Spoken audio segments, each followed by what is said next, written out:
Bismillahirrahmanirrahim. Assalamualaikum warahmatullahi wabarakatuh. Teman-teman, ini adalah video Deep Hood vlog yang ke-23. Apa itu Deep Hood? Deep Hood adalah brand baru saya yang saya mulai 23 minggu yang lalu. Makanya vlognya vlog ke-23. Ini sebagai ajang pembuktian buat saya pribadi dan buat subscriber saya. Terima kasih yang sudah subscribe. Benar nggak sih teori yang saya sampaikan di YouTube ini? Ternyata banyak yang ngaco. Serius, banyak yang ngaco. Dan yang paling penting adalah kita bisa berkembang bersama. Karena saya merintisnya betul-betul dari nol. Jadi teman-teman enak bisa napak tilas. Nah, saran saya napak tilasnya tuh dari video paling ujung ya, baru ke belakang. Jangan dari awal baru ke akhir. Oke, jadi yang baru bergabung, ikuti vlog Diput ini insya Allah setiap Rabu jam 19.30. Kalau puasa gimana? Saya tetap upload jam segitu, karena bikinnya nggak jam segitu, bikinnya siang hari insya Allah. Oke, minggu ini jadwalnya adalah obral sukses. Jadi minggu lalu saya bilang saya mau ngobrol barang yang udah nggak laku. Saya obral sukses. Alhamdulillah ludes, tapi apakah untung? Nah, nanti saya jabarkan. Oke, kita mulai dulu. Pertama, evaluasi mingguan dulu. Jadi saya berulang-ulang bilang bahwa evaluasi mingguan ini sangat penting sekali. Jadi kalau teman-teman belum punya, saran saya langsung buat. Jadi ternyata penjualan Diput ini dari 2 minggu lalu itu 900.000, minggu lalu jadi 2 juta. Alhamdulillah naik 2 kali lipat. Itu gara-gara si ngobrol tadi. Tapi apakah untung? Nanti saya bahas. Jadi total pesanan juga naik 2 kali lipat. Penjualan per pesanan justru turun karena memang alhamdulillah si produk limbah yang saya jual, bantal duduk sama bantal kucing itu jadi laku. Makanya saya berpikir untuk pivot si Diput ini, alias ganti barang, bukan lagi jualan baju muslim tapi jualan bantal. Tapi saya belum mikirin lebih dalam. Pengunjung juga naik 2 kali lipat, conversion rate-nya 5%. Ini luar biasa 5% menurut saya, karena saya kebanyakan jualan produk bakar uang. Nah, Shopee Ads-nya ini justru turun karena memang saya minggu lalu bilang saya mau minimalisir pengeluaran iklan. Jadi turun drastis, ya nggak apa-apa, tapi omsetnya nggak turun drastis.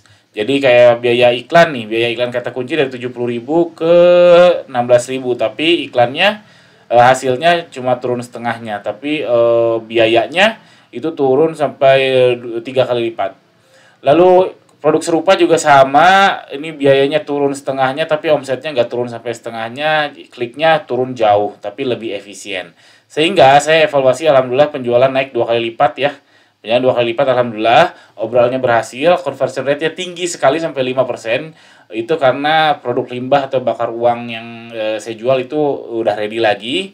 Dan terus saya submit ke promo Shopee. Ini penting, harus ikut promo Shopee ya, makanya harus punya barang yang jadi samsak, yang dijual, masukin ke promo tanpa mikir, ikut promo Shopee. Nah, kalau saya produk limbah yang harganya memang sudah tinggi, padahal HPP-nya sangat-sangat rendah sekali, karena memang limbah sisa produksi. Lalu Shopee Ads minimalis, ya lumayan alhamdulillah.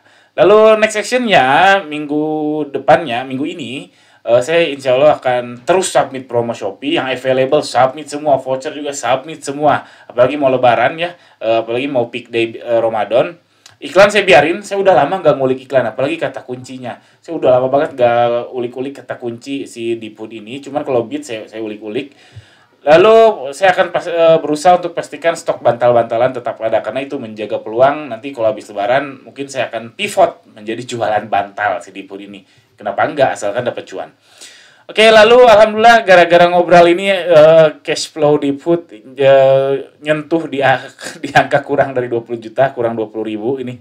Yang tadinya minus 20 juta lebih, sekarang minus 19 juta, 900.000. Ya lumayan lah. Tapi ini sudah pasti kemungkinan besar saya nggak akan balik modal di lebaran ini. Padahal saya pengen banget, padahal tujuan saya balik modal di lebaran ini. Karena kalaupun saat ini produk saya terjual semua, itu paling hanya keluar dapat 7 juta omset. Itu belum iklan, belum yang lain sebagainya. Jadi udah hampir pasti saya nggak akan balik modal di lebaran ini. Kapan balik modal? Ya ikuti terus. Nanti kalau tahu-tahu balik modal, enak banget napak tilasnya. Mungkin teman-teman di sini juga ada yang belum balik modal, silahkan tuliskan di kolom komentar di bawah. Oke, kita langsung mulai ke judulnya. Jadi saya ngobrol jogger, jadi celana jogger pria itu 4 minggu nggak ada penjualan teman-teman. Yang harganya Rp70.000 saya turunin jadi 19.900, ya 20.000 lah. Ini langsung ludes dalam seminggu, habis. Betul-betul habis, karena habis, bahkan ada yang pending karena kesalahan input stok.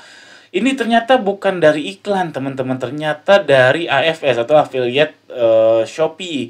Ternyata affiliate marketing Shopee itu ngerti harga. Oh ya iyalah, karena mereka influencer, mereka upload di TikTok, di IG, dan gak hanya produk kita yang diiklanin, mereka juga ngerti ngerti harga. Saya kasih lihat. Jadi ini adalah si tersangkanya. Ini saya obrol jadi 20.000 dan habis, alhamdulillah habis. Lalu ini jadi penjualan tertinggi minggu lalu, ini 1,1 juta. Saya cek iklannya di tanggal yang sama, ini nol teman-teman. Nih penjualan nol, biaya cuma 270 perak minggu lalu. Penjualan nol nih, 422 perak. Ini berarti ini hari Rabu udah habis, karena setelah Kamis dan seterusnya itu nggak ada impression ya. Dan ternyata di jaringan influencer Shopee terjual 674.000. Berarti ini menguatkan teori saya bahwa ini adalah compounding. Jadi akibat ada banyak penjualan, organik jadi bagus. Ini influencer Shopee ngejual barang saya sampai 674.000. Sisanya 500.000 bukan dari iklan. Nah, iklan kan nol ya nih. Tapi ada omset 1,1, berarti 500.000 itu dari organik. Nah, cuman sayangnya stoknya habis, saya nggak bisa lanjut untuk jualan produk tersebut, dan memang jualannya rugi, karena itu produk itu, nih bisa lihat datanya, ini 4 minggu nggak ada penjualan, jadi sudah sangat wajar saya ngobrol, cuman salahnya saya ngobrolnya terlalu dalam, jadinya betul-betul habis sehingga itu sebenarnya rugi 3 juta, ini angkanya 3 juta, jadi estimasi gross profit saya adalah 3 juta. Apa itu gross profit? Sesederhana omset dikurangi HPP, itu belum dihitung lakban, belum dihitung kontrakan, belum dihitung marketing dan sebagainya, itu namanya gross profit.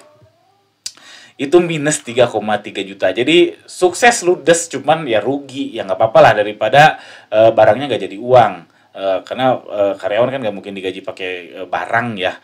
Lalu yang saya mau tekankan adalah ternyata si AFS ini dia yang ngerti harga, jadi mereka juga nggak sembarang share, mereka pasti pilih-pilih, mereka seleksi. Tentu yang paling sederhana mereka akan sort berdasarkan terlaris ya. Jadi kalau di interface affiliate marketing shop itu bisa nge-sort by terlaris dan juga bisa termurah.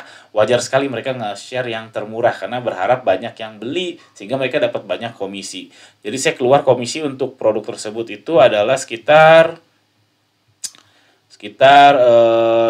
oh iya saya naikkan di 30%. Ya, 30%. 3%, maaf. Ini 3%, kok 30%? 3%, jadi sebenarnya rendah sekali komisi yang saya keluarkan, cuma Rp20.000.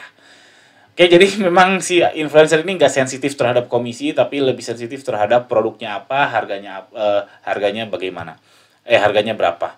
Oke, itu obral juga berhasil. Nah, faedah yang teman-teman bisa dapat dari itu adalah, yaitu cari price fit-nya. Jadi itu adalah proses iterasi.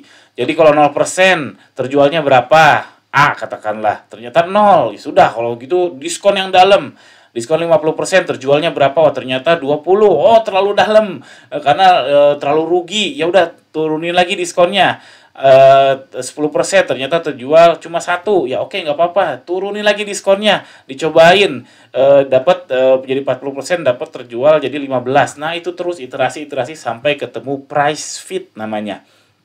Ini juga sudah saya sampaikan di video yang lain, price fit itu terhadap gross profit, yaitu di bestseller saya. Nah, ini harganya tuh memang naik turun, diskonnya memang saya ubah-ubah.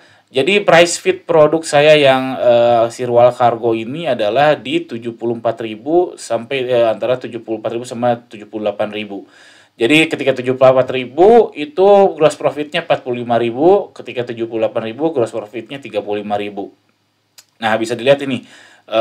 Ketika 65.000 jual murah, malah terjualnya lebih dikit, cuma 3 piece terjualnya, dan rugi. Makanya teman-teman wajib nyobain yang belum ada, yang susah closing untuk produknya, apalagi yang baru-baru, cobain dulu diskon yang dalam banget dulu. Kalau perlu batasin cuma satu orang cuma satu pesanan, satu pesanan itu bisa dibatasin di Shopee. Cek harganya, minggu depan evaluasi, oh masih masuk, dalemin lagi. Kalau udah nggak masuk sama kerugian yang Anda alami, ya udah turunin diskonnya.